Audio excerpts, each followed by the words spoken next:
বলেছিলাম যে পরীক্ষাতে যারা দুজন করে আমি প্রত্যেককে পুরস্কার দেব। তো একটা এর জন্য তার সঞ্জু বলছি সৃজন, আর আগে আমাদের ম্যাডাম, ঠিক আছে, খুব ভালো লিখেছে, তাই আমার থেকে শ্রেয়সের জন্য একটা ছোট উপহার। আরো ভালো করে পরীক্ষা দিতে হবে, ঠিক আছে।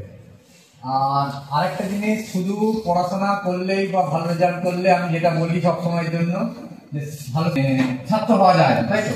তুমি খুব ভালো পড়াশোনা করো কিন্তু তোমার মানসিকতা খারাপ, তুমি অন্যকে সম্মান দাও না বা কোনো অসহায় মানুষের পাশে দাঁড়াও না, তাহলে মানবিকতা কাকে বলে?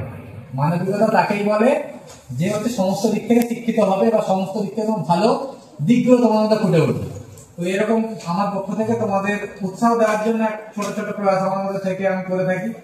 তো এখনো পর্যন্ত আমার বিচারে আমাদের শিবায়ন সেরকমই একজন ছাত্র, যে আমার বিচারে মনে হয়েছে না, ওর মধ্যে মানবিকতা বোধ বা অন্যের প্রতি একটা দায়বদ্ধতা কাজ করে। কারণ ও আমার সাথে যে ব্যবহারটা প্রথম থেকে এসে, তোমরা সবাই নতুন এসেছো, কিন্তু ওর তরফ থেকে যে ব্যবহারটা পেয়েছে সেটা সত্যি এখনকার জেনারেশনে আশা করাটা যায় না, কিন্তু ও যেভাবে সাপোর্টিভ হয়ে আমার পাশে দাঁড়িয়েছিল, ঠিক আছে। তো সেই জায়গা থেকে দাঁড়িয়ে আমার মনে হয়েছে ওর মধ্যে মানবিকতা বা গুরুজনদের সম্মান দেওয়া, এই সমস্ত কিছু ওর মধ্যে আছে।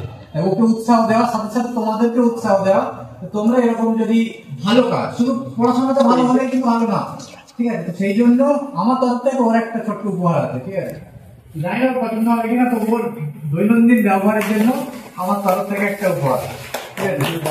হ্যাঁ, তুমি এরকমই থাকবে, আর আগামীর জন্য অনেক শুভকামনা, ঠিক আছে।